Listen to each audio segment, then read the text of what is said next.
Hello there, everyone. My name is Waba, and what you're about to watch is Mental Health Monday.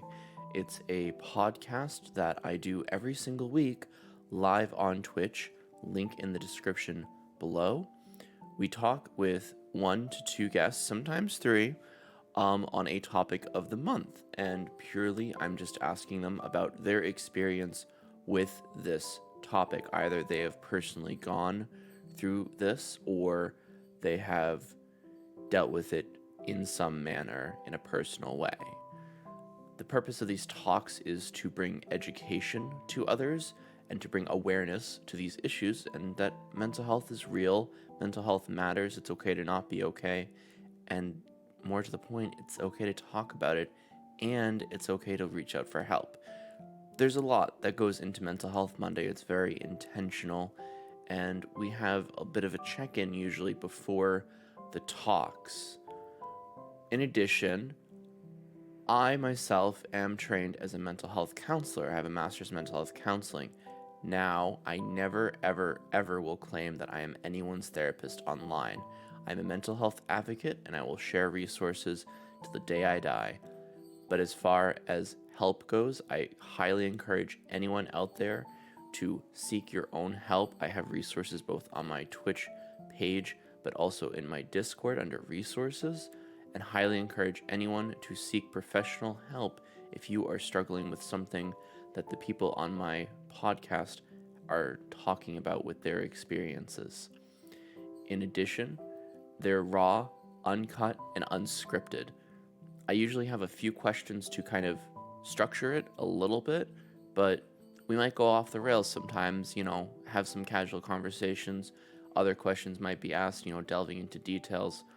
All things considered, I put a content warning out there at the beginning of my talks usually, right before we jump into them. And it's just to say, hey, show some respect, towards the guests and their stories, first of all, obviously. But more importantly, if a topic comes up that might be potentially triggering, feel free to click off the video, feel free, to click off the stream, during the stream, or mute the tab, whatever, come back when you feel comfortable. I don't wish to trigger anyone, but I want these talks to be as unrestricted as possible so that folks can tell their story in their best words. Your discretion is advised, depending on the nature of the subject. So with that out of the way, I just want to welcome you into this video. Feel free to skip ahead as well. I'll put a timestamp in the description. And with that, enjoy Mental Health Monday and welcome into the Waba fam, your mental health talk place and queer safe space. Take care.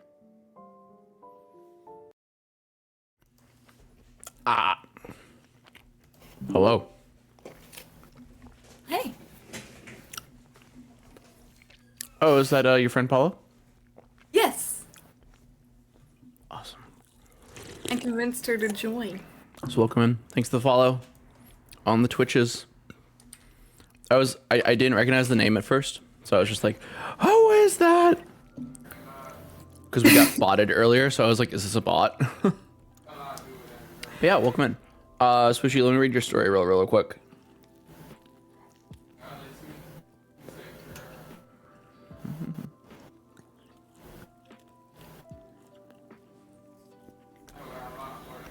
That's really uncomfortable, honestly, to just like plan and schedule something without your consent.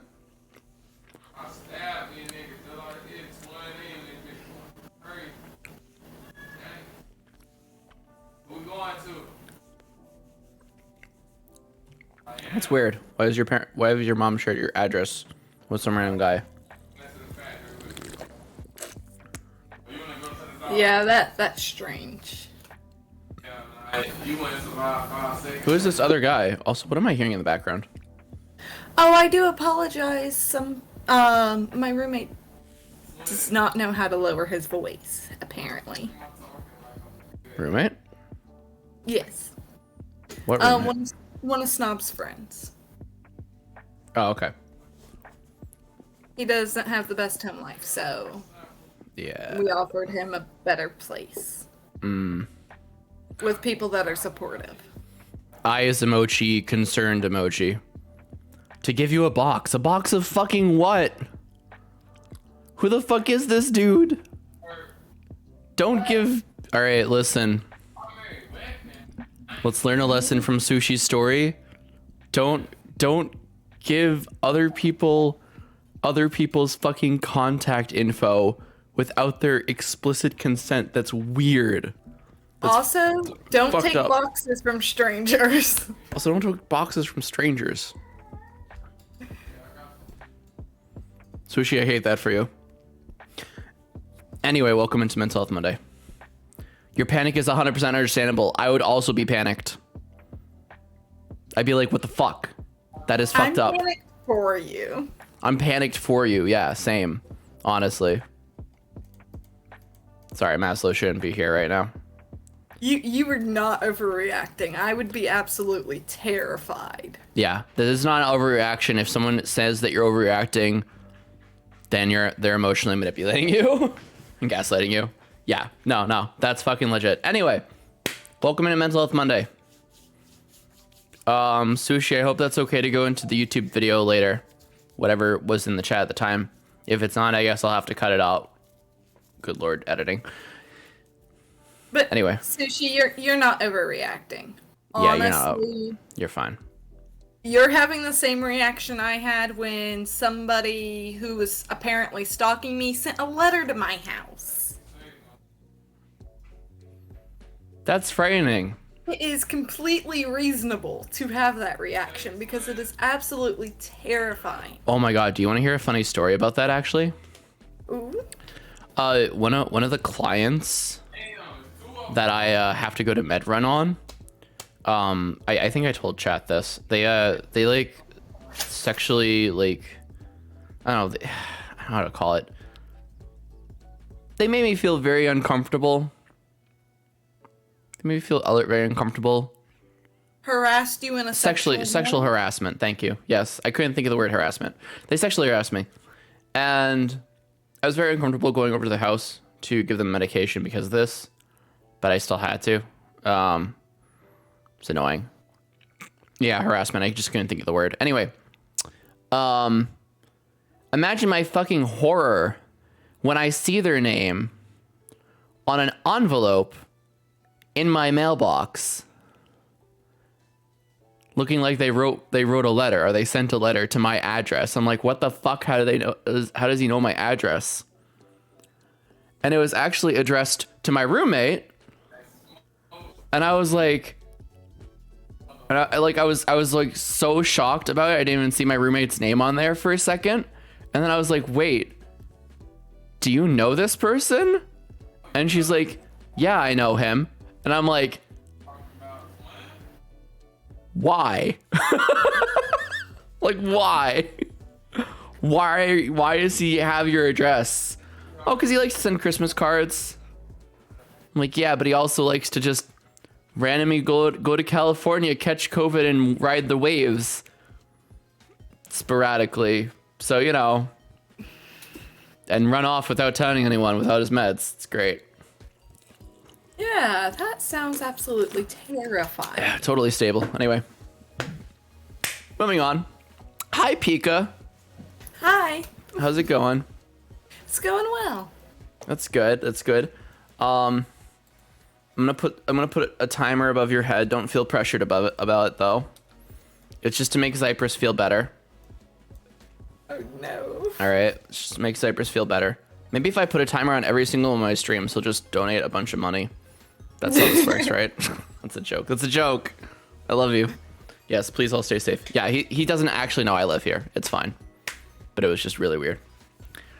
Anyway. So yeah. Introduce yourself. Who are you? Oh, yes. I am. I don't know how to pronounce it. Okay, okay, hold on. Yeah, go for it. Go for it. It's gonna be dynamic. Also known as the Clarification System. That's the rebranding.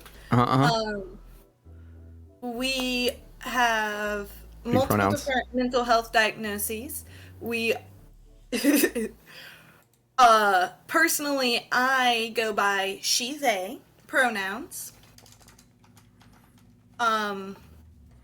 We like I said, have multiple different diagnoses. The one that goes with the topic today is we are recovering anorexic. And we have been in recovery for a little over a year. How do you feel about a she, they, we pronoun marker on your face? That is perfectly fine. Okay, great. I made pronoun tags for my Dungeons and Dragons people. That is amazing. So now I have them for my Mental Health Monday people. That is amazing. Yeah. Tell us more, tell us more. The moment I realized I had anorexia, I'd say I was about 16 years old. Okay. And so it's been 3 years since I actually became aware of it. But I have to say it was about 13 years old is when it actually started. What was happening at 13 for you? I started raising my siblings. You have siblings? Yes, I have siblings. I have 2 older brothers and a younger sister. And my younger sister sees me more as a mom than she sees her own mom. How old is your younger sister compared to you? She is 16. Oh, wow. So she's 3 years younger than you? It's 2 years and 7 months, I think. Oh, okay. Sorry, I have to be exact, of course. Oh, she would kill me if I said. I'm sure. She would kill me. Actually, I'm older. God, She's I feel awful. You're my friend, and I didn't even fucking know you have siblings. This is literally the case of like, I don't talk about them very often. No, you don't. The sibling I talk most often about is my little sister because I see her more as my kid than my sister. I've been raising her since I was about 13 years old. And Thank you, it's been a struggle. $1. Honestly. The clock. But I love seeing her rebel. I love it so much. Because that means, yes, I was supportive. I gave her the pathways to do what she wants to do in life. But also, I did a good job. Yeah. And Sushi, I agree with you. It's even greater than it, to be honest. It's a definitive, you should not have, a child should not be raising another child. Like, to be put in that position where you had to effectively raise your other sibling, like play mom, that's fucked up. I ended up playing mom for all 3 of my siblings. But you were like a middle sibling, relatively speaking. Yes. But I was the oldest female.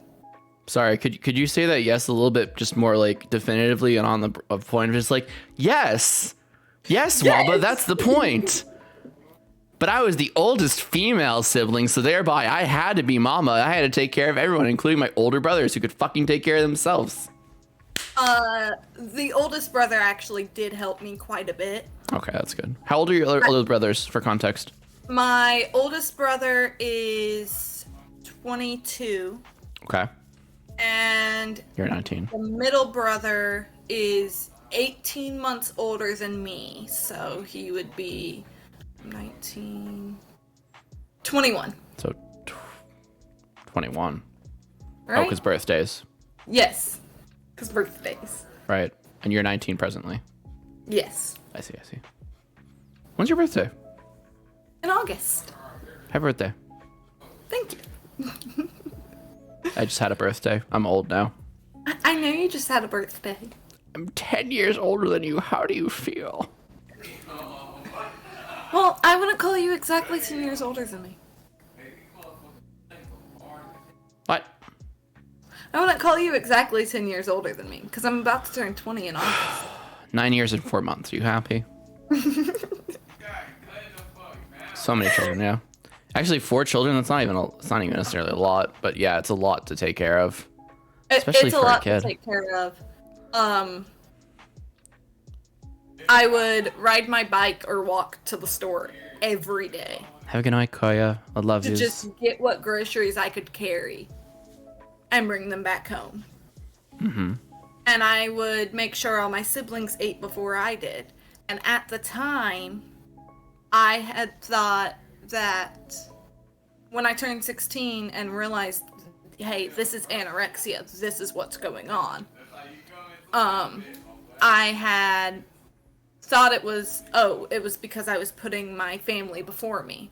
I was making sure my siblings would eat, and most nights I'd just go without to make sure they had enough. But about a year ago, when I actually started to go into recovery, I found a song that very much pointed out to me why what I was doing continued to happen and why I was doing it.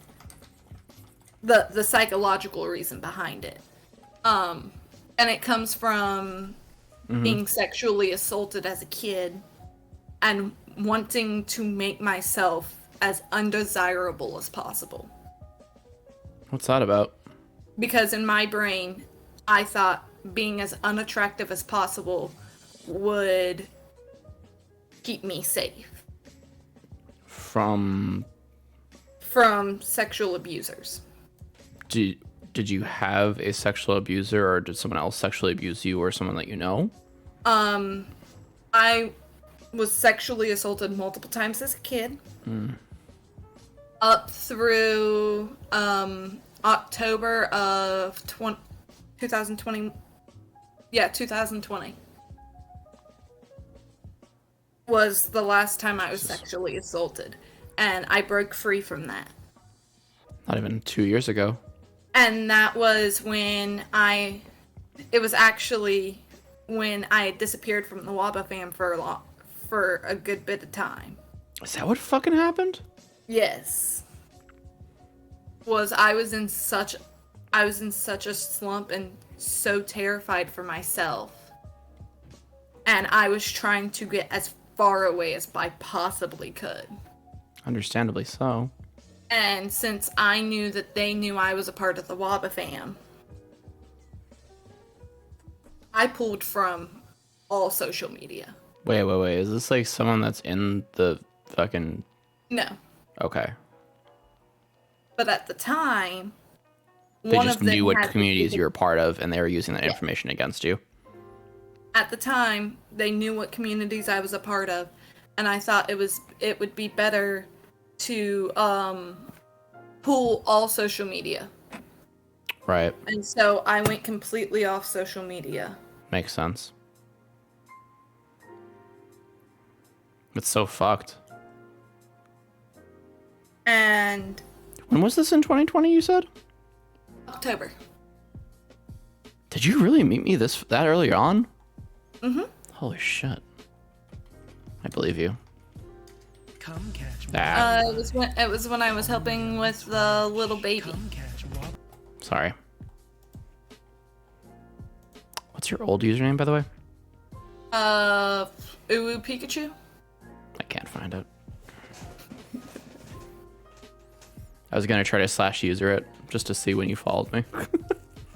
That's fucking wild, dude. If I fucking knew, I would have been like, all right, where are they? I'd have to get on that other account. Yeah, it's fine. Whatever. No, don't worry about it.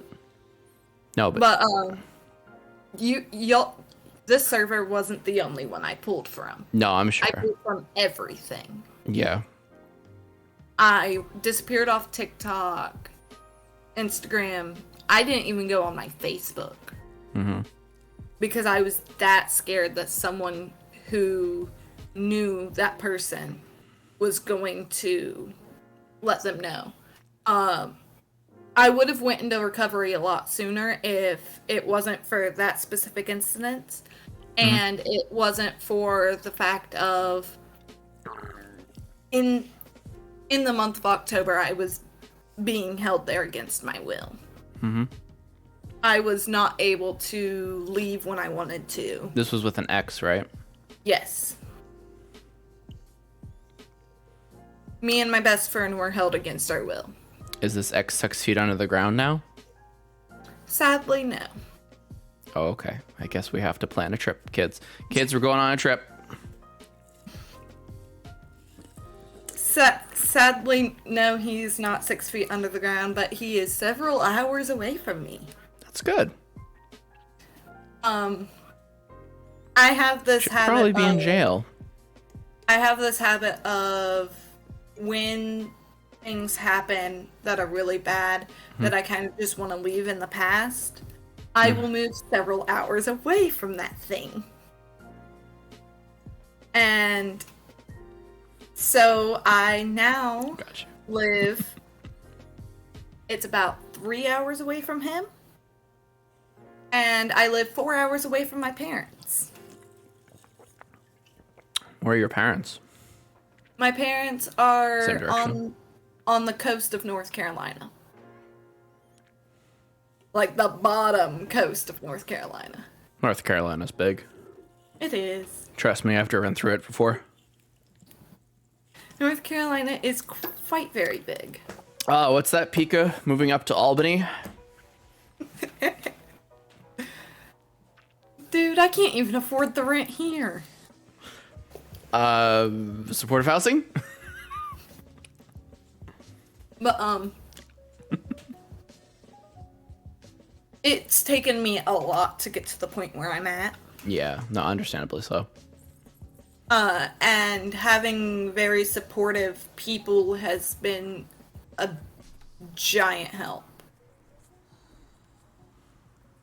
By far, having Snob has been a giant help.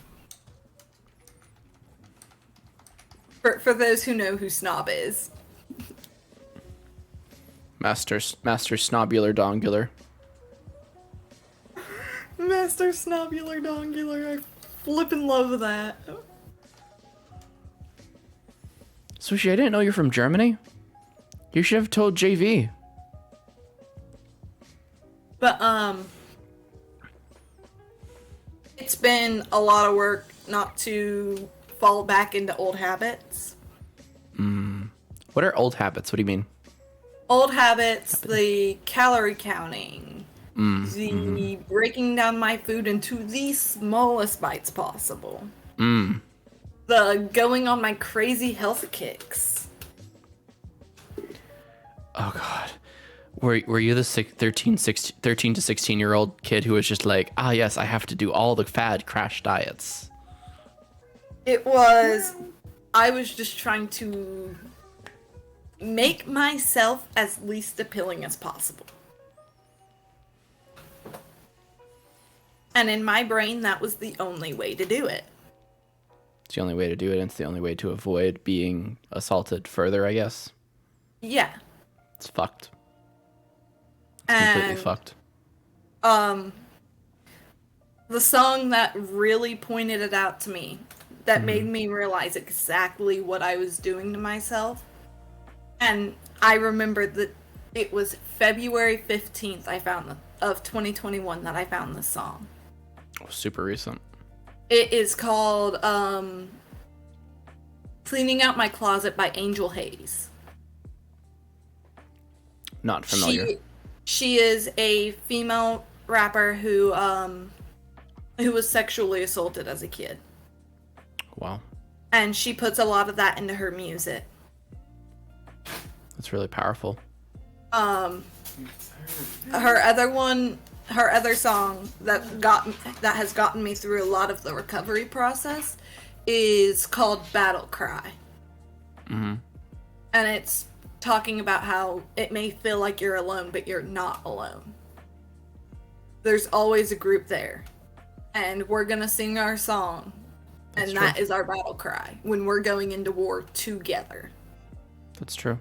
You're not just going on that front line by yourself. Exactly. You're never alone. And I found that song the same day I found the Cleaning Out My Closet that she did. And both of those hit hard. It was honestly the first time I broke down and actually cried about everything that I had gone through. It was the removing the cork of the bottle of emotions that I had just bottled up because I wasn't ready to deal with them. Damn. So you finally got to cry. And when I found that song, that cork came out, and I finally got to cry, and I finally got to understand exactly what I was doing. It's fucking huge. And that I'm not the only person that's been through it. Yeah. Absolutely not. And that was honestly one of the best days of my life. Aw. That was the day I decided I was going to turn around. Damn. I wanted to be healthy. See, I never knew. I never knew that you were suffering with this. I feel bad. That's when that's when I decided I wanted to be healthy. I wanted to eat properly. Yeah. And not just eat junk food. I wanted to eat a well-balanced diet. Sure. Absolutely. So I could gain as much as I possibly could within a fair amount of time. And I went from weighing 91 pounds at the it was June of 2021. I was 92 pounds. Wow. And just recently I went to the doctor and I am almost 107. That's awesome. And getting over that 100 mark meant everything to me. That moment when I got to 102, I was like, okay, my next goal is going to be 105. That's awesome. Because anywhere between 105 and 110 is considered average for my height and age. Sure. BMI is not the best scale, but yeah. I wanted to be at least average for my height and weight. Makes sense. But I also didn't want to be looked at as fat because I was still in the anorexic mindset. Sure. And so I decided I was going to do it in a healthy way. I was going to gain this weight, but maintain my body image in an extremely healthy way. I ate well-balanced meals. Mm-hmm. I still do eat extremely well-balanced meals, lots of protein. And I drink at least one smoothie a day. That's something we actually recently started. Nice. Is drinking one smoothie a day. And I do my normal everyday activities, and I take my dog on a walk every night. Nice. But it's not for me. Mm-hmm. And previously, when I would take dogs for walks, it wasn't for the dog. I wasn't thinking of the dog's well-being. Right.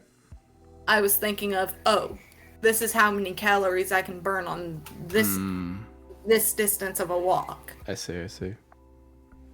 And I was constantly thinking about, I need to burn more than what I'm putting into my body.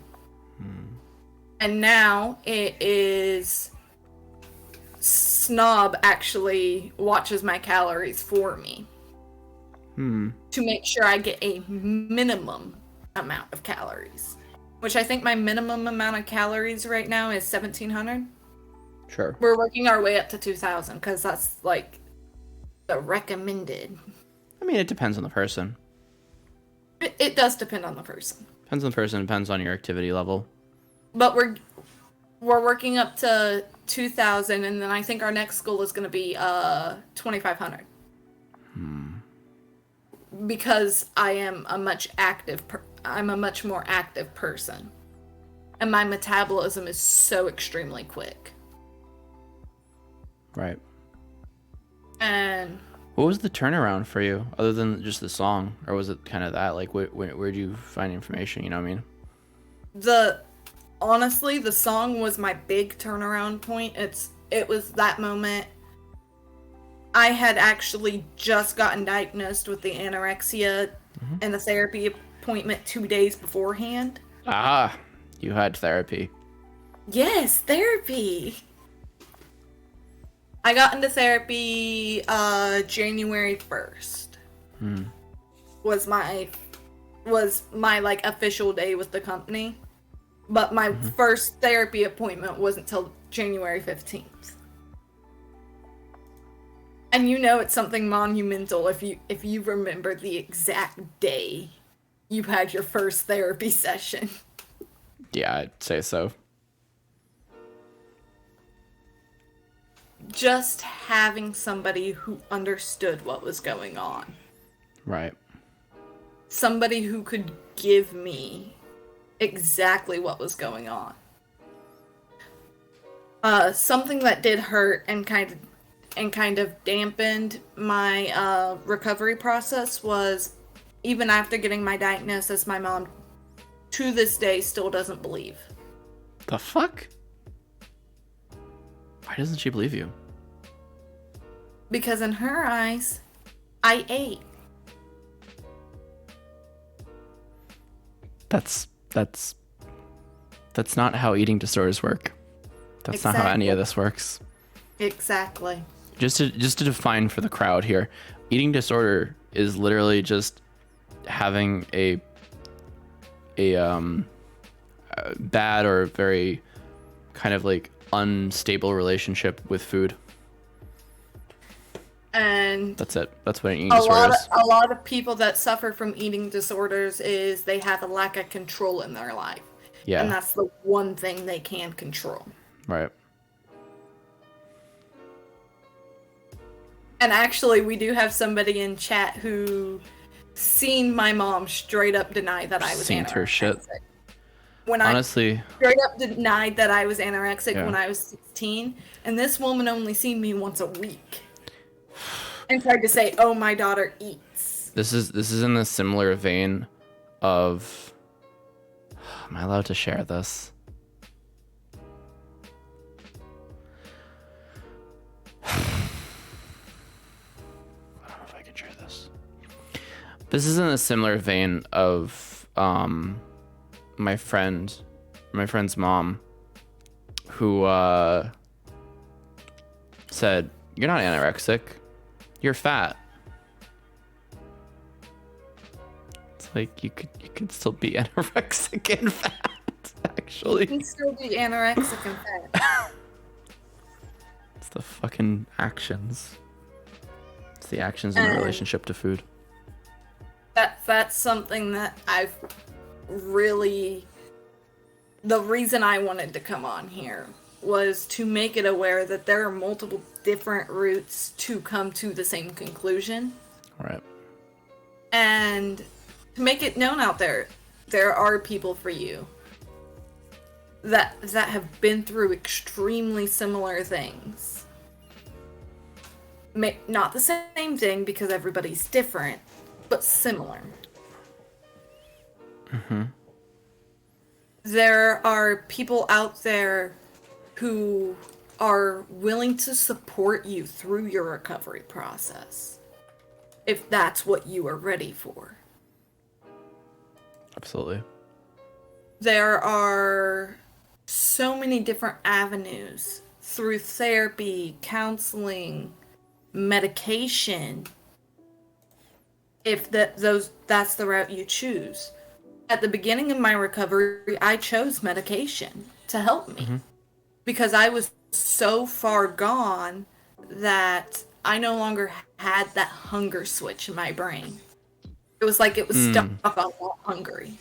Stuck on not hungry? Yes. It was like that switch in my brain was stuck on not hungry. And so I did not feel hunger. It's hard. Have you gotten it back? I've gotten it back most of the way. There are still some days where I won't feel the hunger. Yeah. But those are days where I know I need to be strong for myself and... Oh. Me or you? Me or you? Hello? Chat? Chat? It's... Hello? I went through... Hello? Hello? Hello? Is it me or you? It says we can hear you. It looks like mine's the one messing up. Yay! It's not my internet for once. No, it's mine. Okay, I don't know if we're good or not. We could be good now.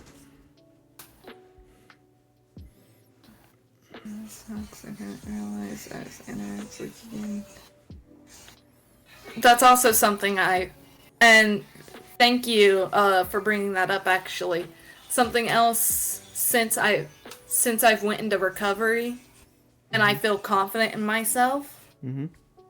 I have devoted free time to helping other people who are suffering from eating disorders. And may not even realize that they're suffering from the eating disorders. Mm-hmm. Um, That's super amazing, honestly. like my Aunt Paula. Yeah. Exactly what she just brought up. Take care, just Sushi, and thank you for sharing. Being able to help other people is something that's pushing me through my recovery. Knowing that I can help other people. Yeah. I feel that very heavily. Knowing that I can help other people just has tremendously pushed me through my recovery, honestly. Literally me. Yeah. I love being able to help other people. My love language, I like to say my love language is helping. Yeah. That's how I show my love, is I help with either menial tasks or help people get through really difficult things. I agree as well. My love language is also helping. Acts of service is what it's really called, but yeah. But it's really, really helped me personally, being able to help others. And if I could go back and talk to my 13-year-old self, I would honestly tell her, you're gonna get through this. Yeah. You'll get through this at your own pace, but you're gonna get through this. You'll be okay. Can I ask, what was exactly the situation in that, like, you were forced to, like, take care of your other siblings? It started off with my mom only coming home, like, once a day. And she would not stay at the house. She was at my now stepdad's house. And it was either she was at work or she was at his house. And it started off only once a day coming home. And then it turned once every 3 days. And then it ended up being once a week to once a month. And I had to fully take over the household. Where was she? Where was she in your life? Or where was she doing? She was either working or at his house. His house? My current stepdad. Sus. I did have some really, really good support there for a while. Right. Of my Aunt Paula. She just so happened to have lived next door to me. Convenient. And she adopted me as her niece. That's great. I love that. I spent so much time at her house just to get away. I imagine so. Just to get away from the stress. And I remember having breakdowns, being like, I might as well just get pregnant and become a teen mom if I'm Oh my god. if I'm gonna flip and have kids. Like, they might as well be mine. Jesus Christ. Yeah. And it's really sad now to think about it. Yeah. That I was at the point where I was willing to give up my whole teenage life just to not have to take care of my siblings.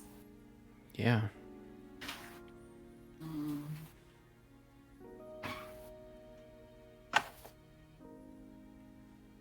It's wild. Where was dad in this? Where was dad or stepdad? All of my siblings have different fathers. Oh. Yeah. Oh, interesting. Oh, great. It's actually really funny because my oldest brother and the middle brother are 18 months apart. me and the middle brother are 18 months apart, and then you have the 2 years and 7 months, I think it is. Mm-hmm. Just trailing behind us. That one's yours anyway. You want your lunchbox? Or would you like me to keep it? I know. Sorry. That's fine. But, I definitely seriously struggled. Mm-hmm. Yeah, clean that up. I would definitely say I seriously struggled. And as Paula says, she would say that she needed me to come help her just to give me a break. Mm-hmm. Just to give me a reason not to be in the house with my siblings. Makes sense. So none of the fathers were ever in your lives? Correct. Honest, my little sister, her dad was in her life, but because he lived in Kansas, she went with him on the summers. What's up with that, by the way? And she would be with us during the school year. Right. What's up with all your siblings having separate dads? I honestly never asked my mom. Because at that point, I did not want to know. At that point, I didn't care. Yeah. I mean, she was barely around, so you probably didn't even have a chance to ask her. Yeah. It was so hard to even communicate with this woman.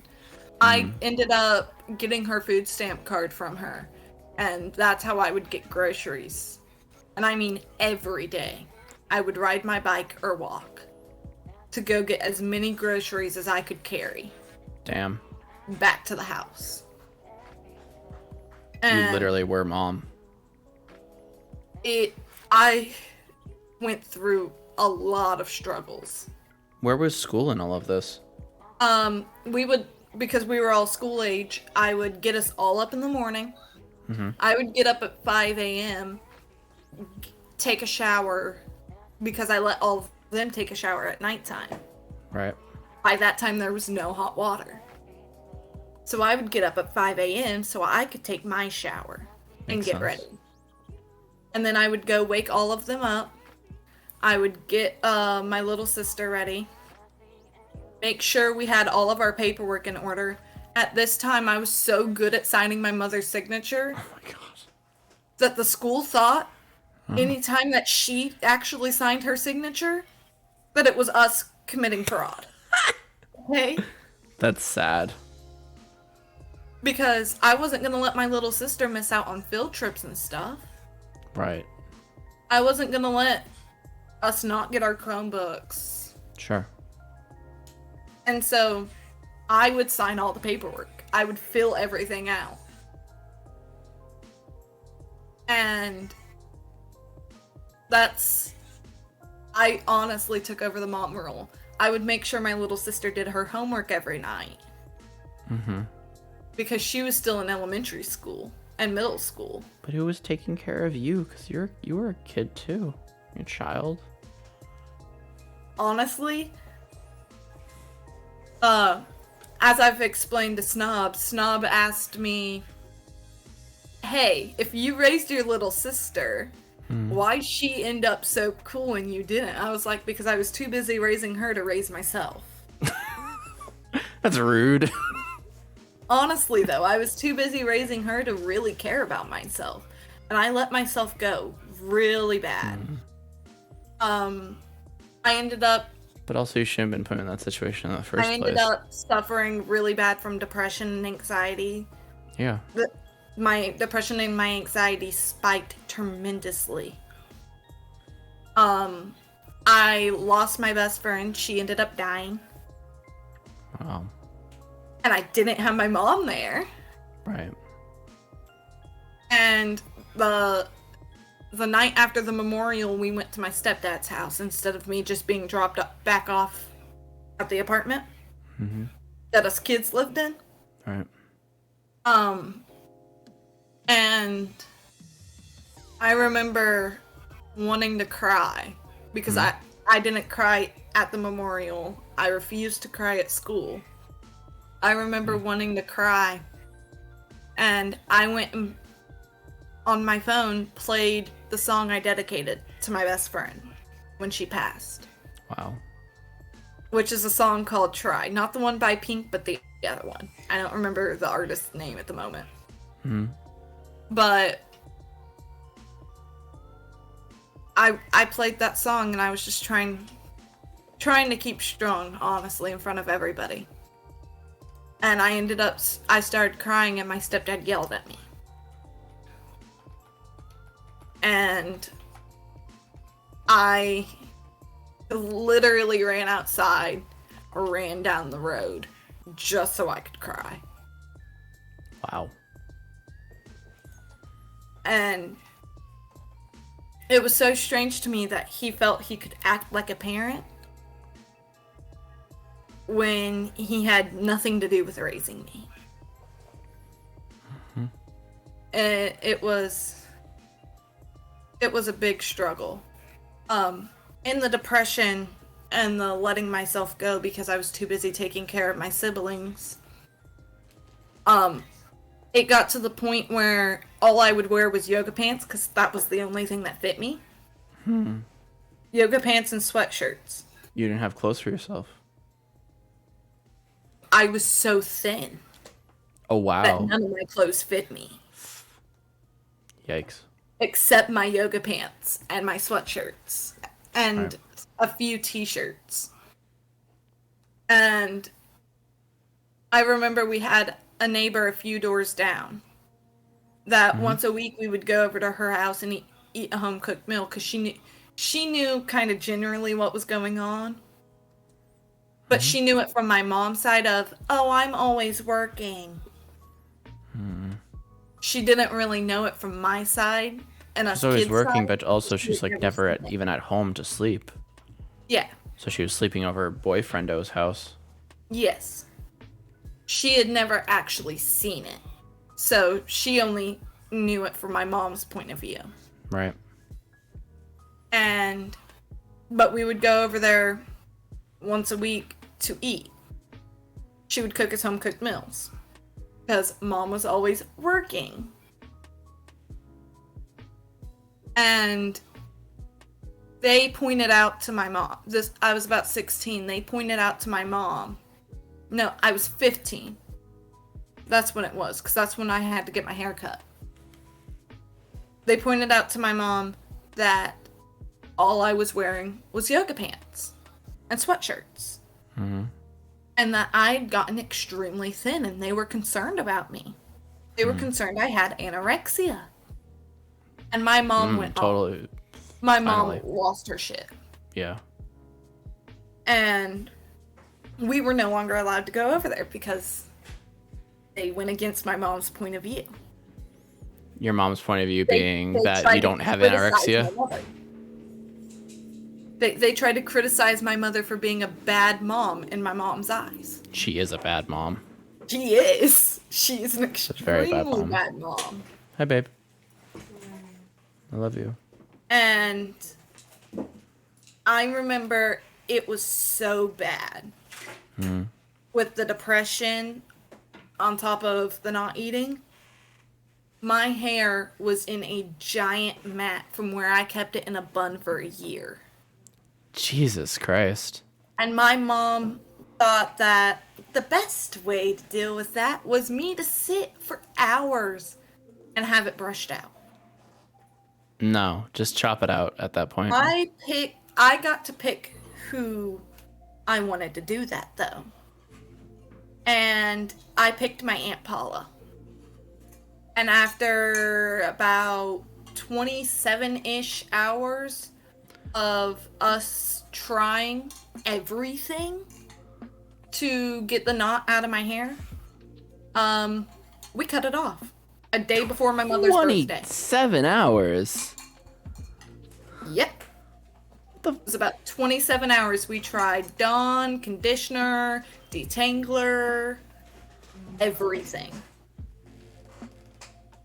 And I'll actually send you the photos later, Waba, of what it looked like. It's mine. It was so bad. Please do. And Why do you have these? my Aunt Paula, They were in damages. she decided she wasn't going to put me through that anymore. Even though my mom did not want my hair cut. The shortest piece was at my hip bones. There's nothing wrong with them. It's just that like it's a pack of 8 and one of them was broken. And- 7, completely fine. So she decided Okay. that we were going to cut my hair. We'll talk later. And what we told my mom the next day when I had to go to her birthday party was I sleptwalked and got the thinning shears stuck in my hair. Thinning shears? Yes. It's used to thin out really thick hair. They look like comb with blades in them. I know. Oh, it's it's called a comb razor, right? What? Razor comb? Razor comb? Yeah. Razor comb. Yeah. Not a razor comb, but thinning shears, which Thinning shears. They look like scissors. They look like scissors. Huh. And Yeah, no, I would have Um, cut out the like. It's a mat. You said it was a mat. Like, cut that shit out. yeah. So we ended up, I took some tension headache relief medicine, and we waited for that to kick in before we cut it off. And the Understandable. reason I took the tension headache medicine was we knew there was so much tension there that when that released, I was going to have the worst headache of my life Whiplash. if I didn't already have medication in my system. Right. So we cut it all off, and I had the cutest little haircut. Little pixie cut. It was a really cute asymmetrical pixie because we had actually kind of similar to what I have, but much shorter. What? We, like I said, told my mom I woke up with the thinning shears in my hair and that I sleptwalked and got them stuck in my hair. Because my aunt did not want to see me suffer anymore. I was so bad off. What is that? I.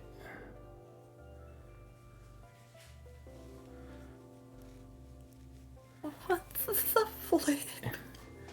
It's apparently a dancing bunny that requires 3 AA batteries.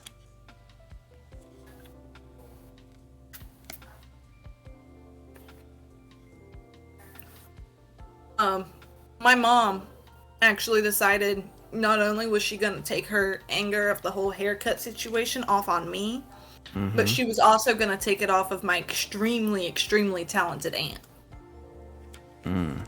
I mean, the haircut was perfect for what hair she was working with. Like, absolutely perfect. And I do have to say there was a piece of, like, this piece of justice when there was actually 2 different hairdressers at my mother's birthday parties that year. And she decided she was going to try to get them to team up and against my aunt and me. And they both said, no, that's a perfect haircut. That's done perfectly. Exactly like it's supposed to be. And that bit of justice, where great. the 2 hairdressers she tried to get against us was with us. And I ended up showing them the photo because I trusted them. Right.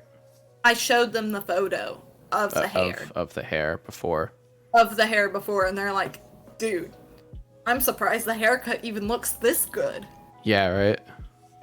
Damn. My mom hated it so bad.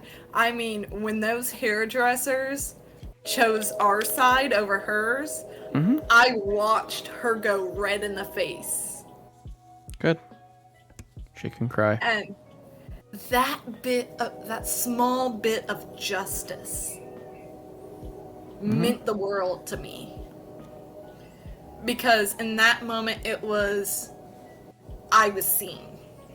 Yeah. I was seen by somebody else. And somebody else had my back. That wasn't just my aunt. That's right. Because at this point, my mom wouldn't listen to her. She said from the moment that I chose her to brush it out and we showed her it, that there was no way it was going to be able to be combed out. Yeah, of course not. She knew from day one of trying to brush that out that it wasn't coming out. Yeah. 27 hours is ridiculous. And after 27 hours of brushing and combing and trying our best, we cut it off.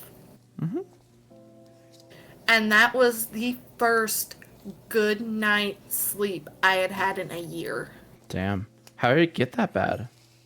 I was more worried about everybody else instead of taking care of my hair and making sure that I was getting regular haircuts so the split ends didn't get too bad.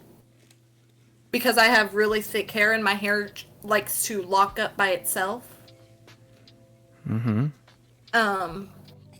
If I don't brush my hair like 7 times a day, the next day I'm gonna have a gnat in my hair and it's gonna take me about 2 hours to brush it out. Damn. Yeah, it's not very fun. What the Which hell? is why I had short hair for the longest time. This is actually the longest my hair's been in years. Really? That's pretty awesome, actually. Because it is so hard to maintain my Right. hair.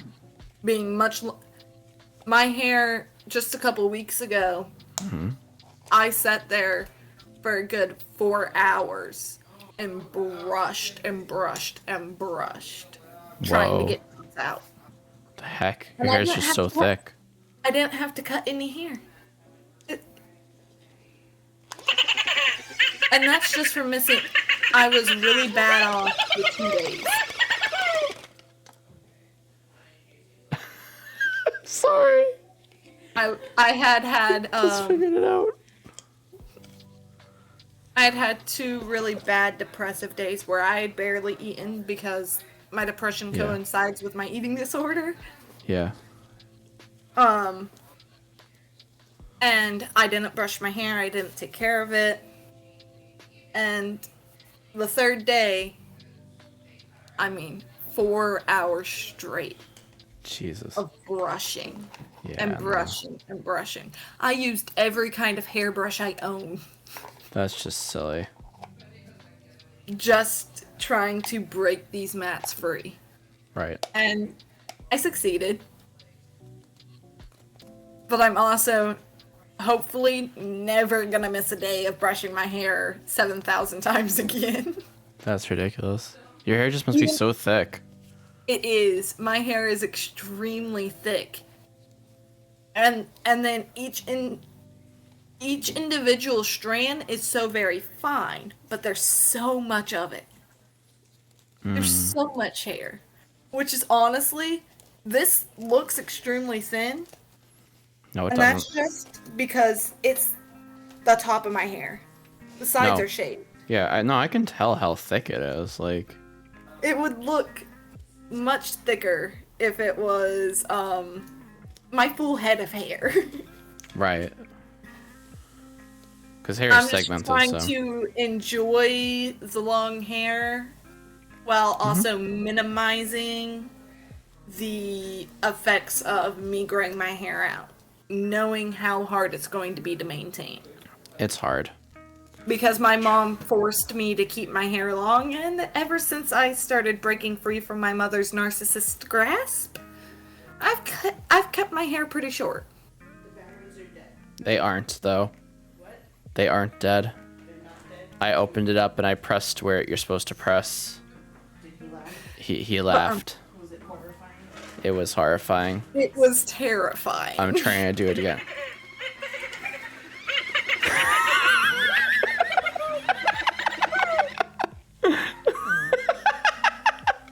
I love him.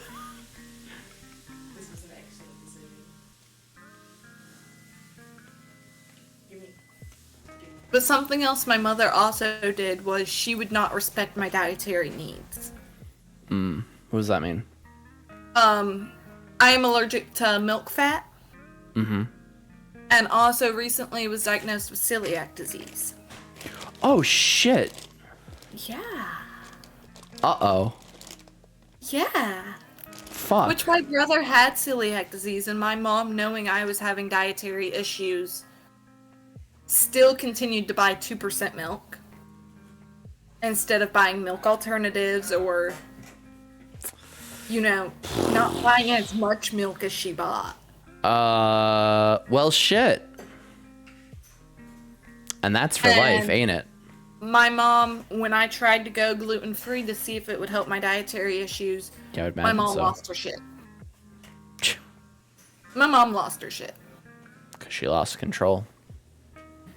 And it was like the only freedom I had away from having the things I'm not supposed to be eating shoved down my throat, because I would get in trouble if things got wasted, Right. even though my mom wasn't the one going to the store and buying it. Oh my god. There were certain things when mom came to visit she expected to be in the fridge, and she expected them to be in date. What? And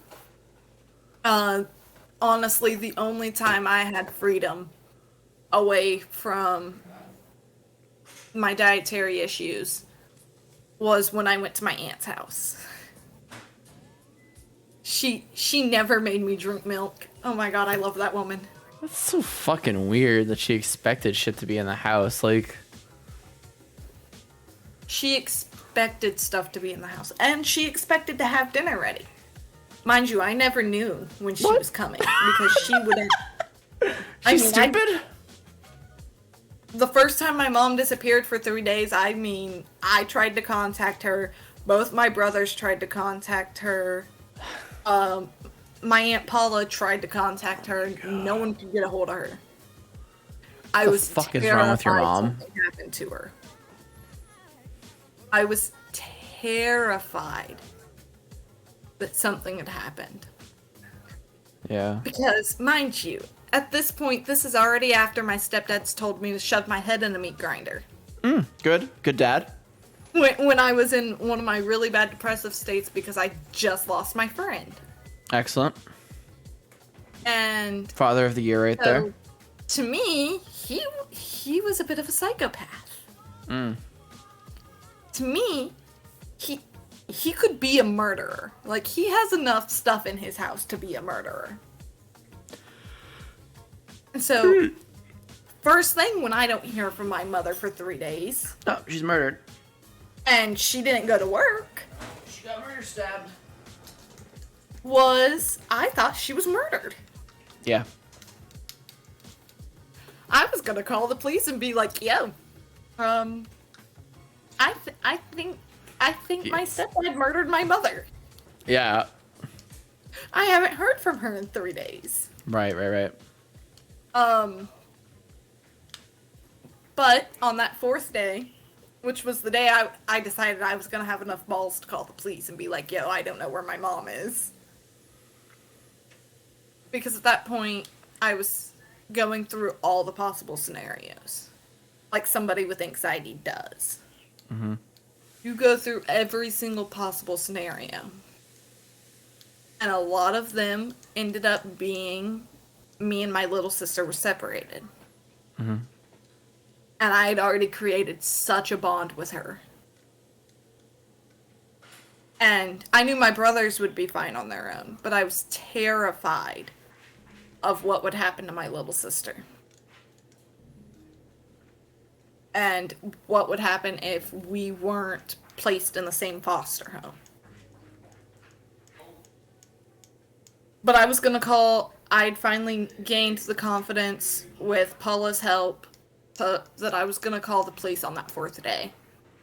And she just so happened, when I got off the school bus, to be at the house. Just so happened. And I went off. Yeah. I remember going off on her that day. Mm-hmm. And getting called rude and disrespectful. And just having everything crash around me. And I told her I didn't care what she called me. She disappeared for 3 days. Without telling her kids where she was. Without responding to her kids' messages and phone calls. Yeah. That was on her. That's unforgivable. And that, I have to say, was the moment I realized my mom wasn't a mom. That you finally admitted it to yourself? That's when I finally admitted it to myself that I was the mom of my siblings. Yeah. Was when she blamed me for her being gone 3 days and me not knowing where she was. Mm-hmm. And said I was being a drama queen and overreactive when I went off on her for disappearing. The ultimate gaslight. The ultimate gaslight. It was my fault she disappeared. Yeah, obviously. I mean, come on, you should just know. Did she even say where she went off to? No. To this day, I do not know where she disappeared for 3 days. Bro. We assume she was at my stepdad's. Okay, I'm gonna ask this. I'm gonna ask this and take this very nicely. But does your mom use drugs? No. Not that I know of anyway. Okay.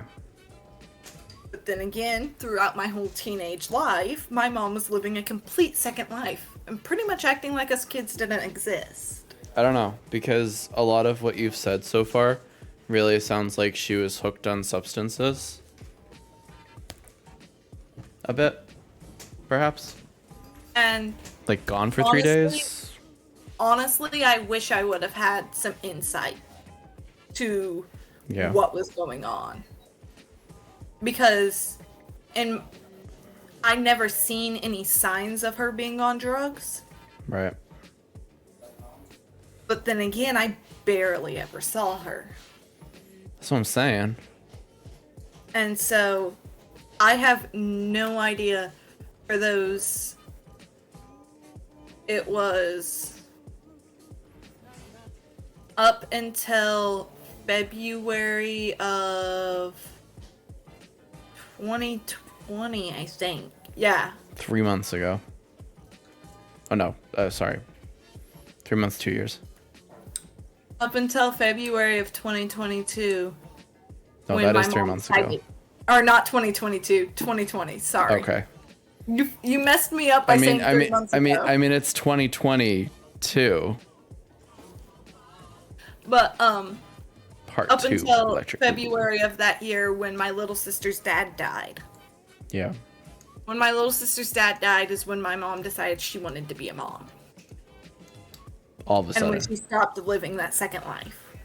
All of a sudden. And expected me to move in. Leave everything I knew. No, fuck off. And of course, no, I was forced to. Oh. Because she was closing the lease on the apartment. Oh my god. It was in her name. There was nothing I could do. Hey, boss girl. I had to go live with my stepdad and my mom. Up until I was 18. And literally a week after I turned 18, I moved out. Yeah, good for you. But something that really hit me hard was when my mother and my sister were at my sister's dad's funeral. And my sister looks at my mom and says, "I'd rather Sissy be here than you." What the fuck? That hit hard. Yeah. Because I realized exactly how she seen me when I was told. She didn't value you at all.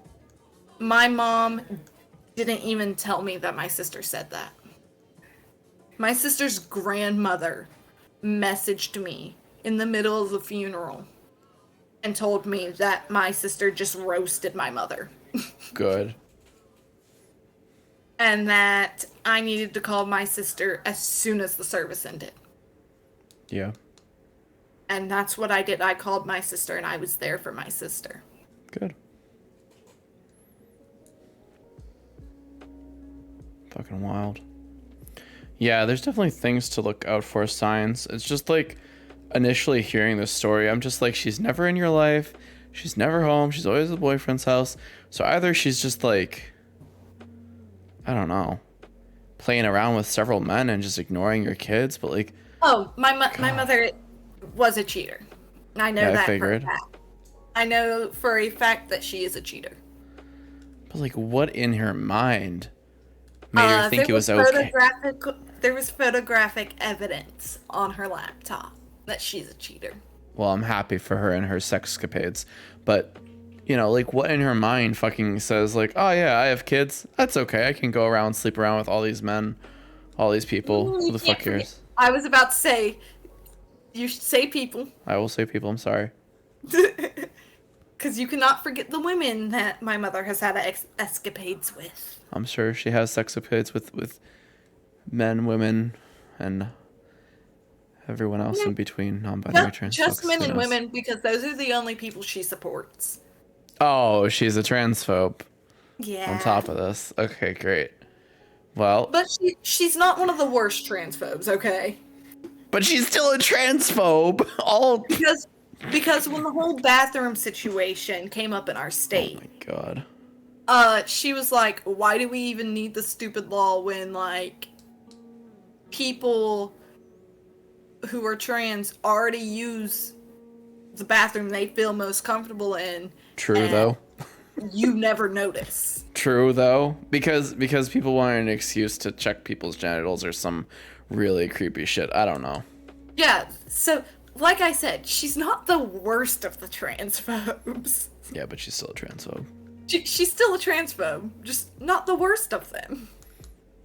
I don't care. I remember I painted this gender fluid flag for my little sister. Mm-hmm. Or little sibling. I have permission to call them my little sister and use she, her pronouns because of when we are around our parents. Sure. I need to have that very actively and readily available in my brain. Understandable. Safety is a concern. Safety is very much a concern. But my youngest sibling, I painted a gender fluid flag for him. Mm-hmm. But the way I did it just made it look like I was testing paint colors. And anytime Mom asks me or them what that is, we're like, oh, we tested paint colors, remember? We just wanted to see how the colors worked. I love it. We love it. Love to see it. And so she has pride memorabilia that I made for her. Secret pride shit. Secret pride shit. It's great. Which my mom is fine with us being, like, my sibling came out as only liking girls. Mm-hmm. And I don't know what the gender fluid term for that would be. That's why I said came out as only liking girls. It would be... Oh god, I remember this one. It's...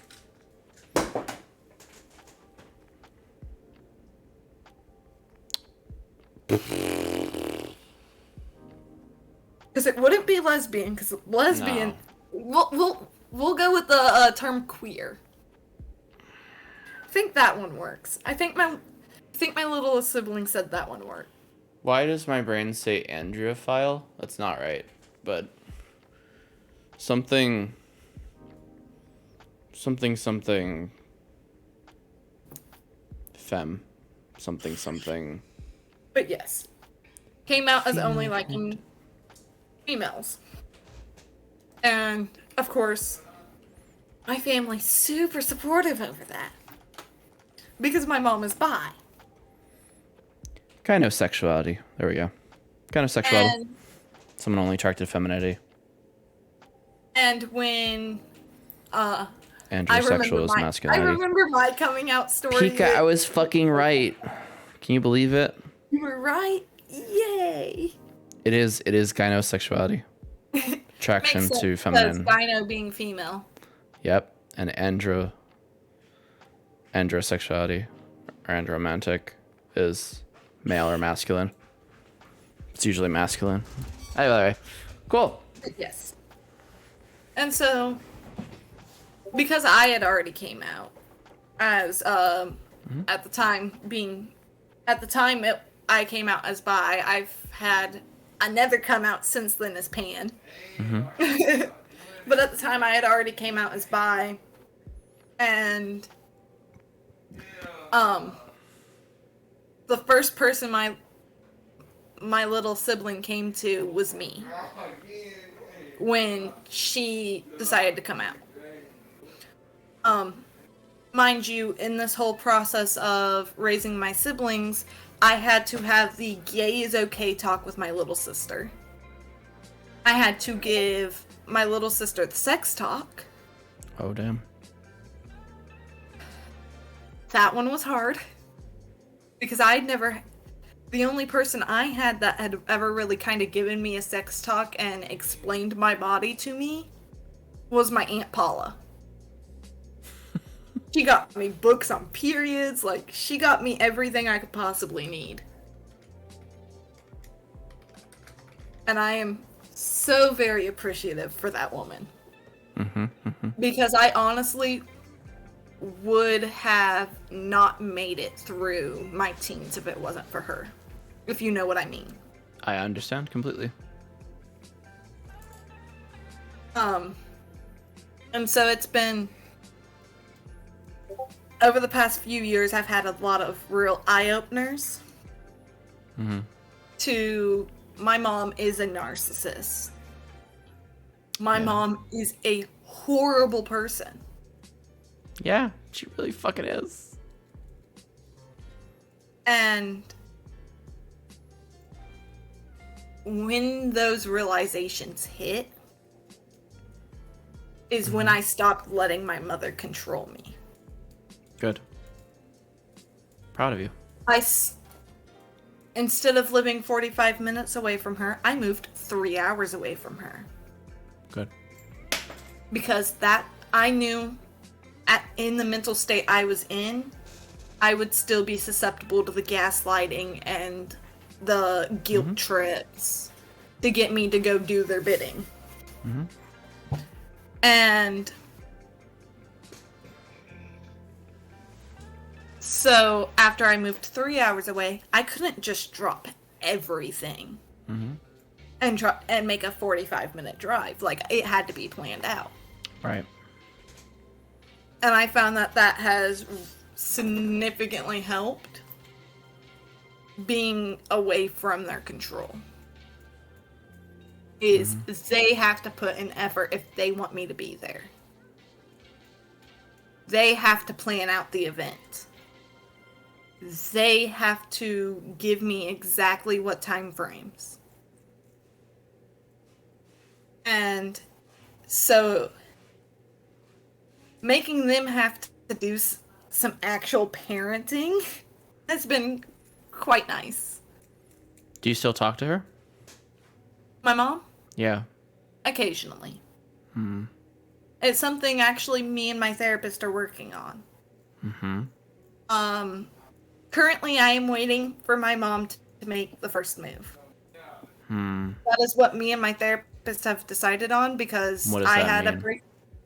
I had a breakdown where I felt like my mother didn't love me because I was the only person making effort in communication. I was always the first one to message her. The first one to tell her happy whatever holiday.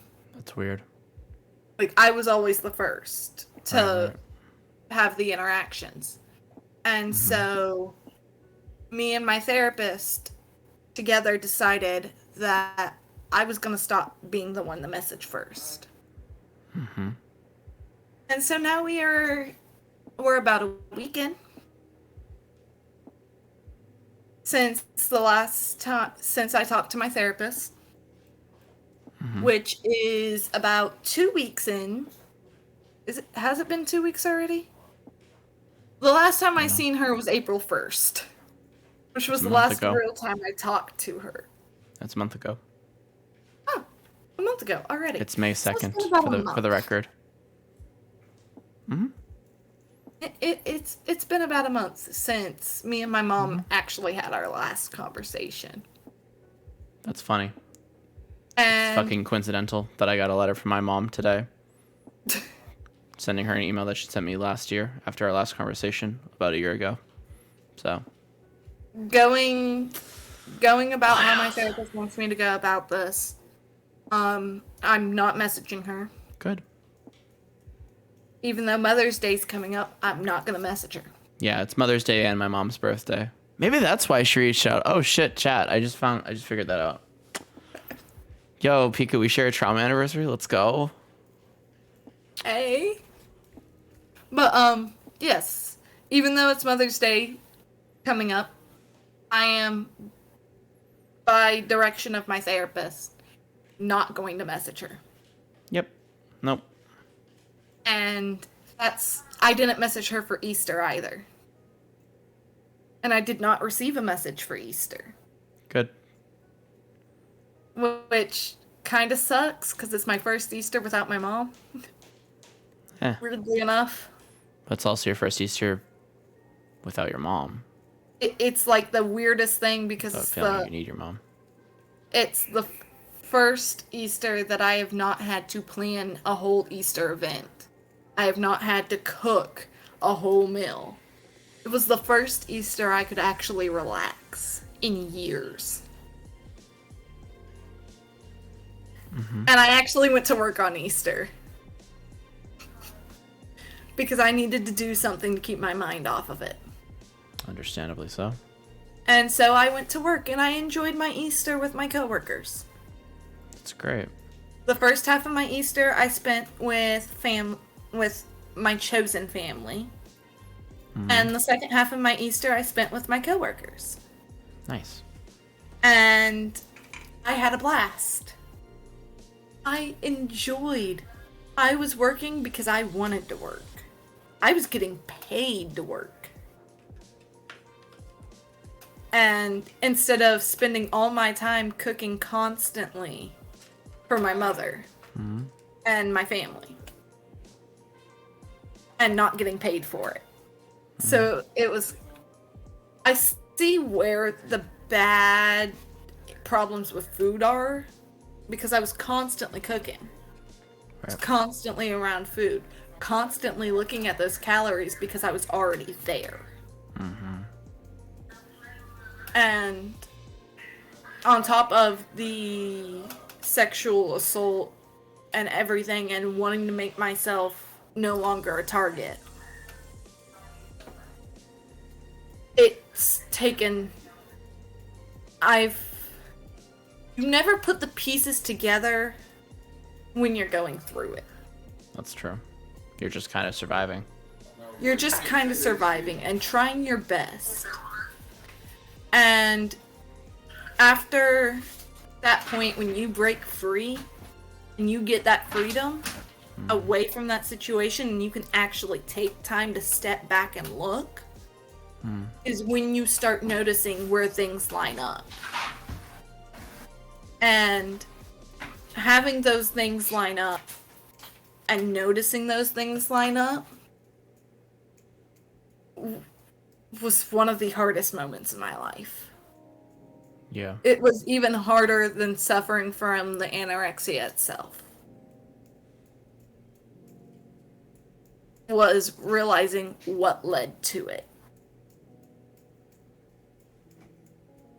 And realizing how ignored I felt by my mom. Through the years of anorexia. And I've actually talked to my Nana a couple months ago. My mother's mom. Because we try to do at least once a year phone calls. Because we're both so busy. And so we do a once-a-year phone call to update on each other's lives. And I told her how I was in therapy, and she was so excited for me. And I told her how I was recovering from anorexia. And she's like, oh, how's your mom's doing? How's your mom's anorexia doing? And I had to make her do a full stop right there. And explain to me what she was talking about. And I have concluded that my mother was in denial with my anorexia because she was still in denial with hers. That's wild. And being able to realize that she wasn't ignoring it. She may have been ignoring it because she didn't care. But she was also in denial and ignoring it because of what she had been through and what she was still suffering with. Watching that breakdown and having that breakdown.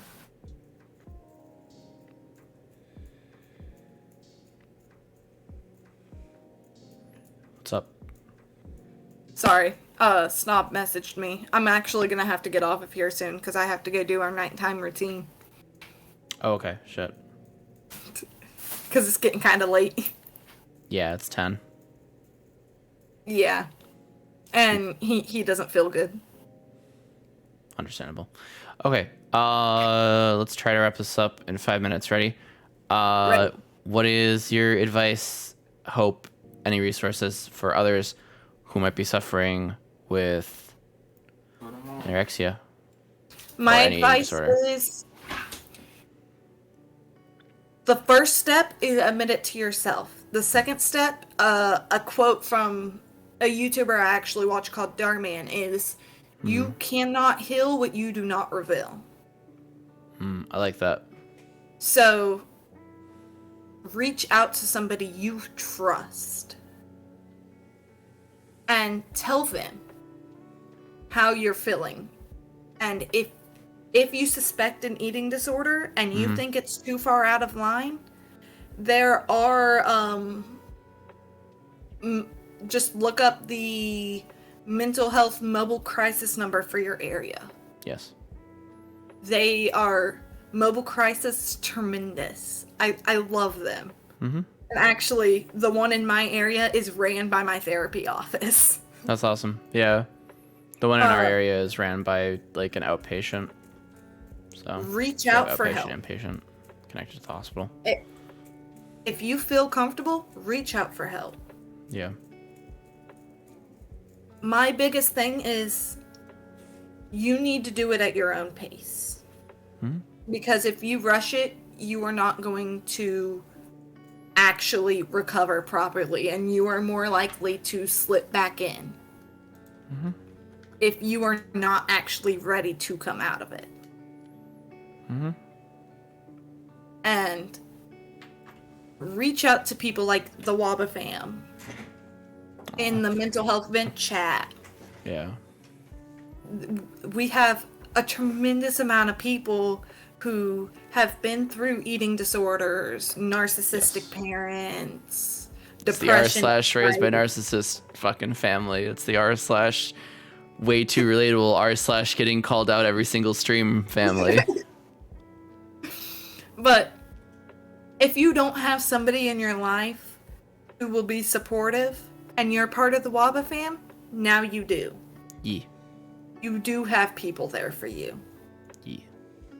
You have people who will literally be on phone call with you on Discord while you call your therapist and tell them you need help, if True. that's what you need.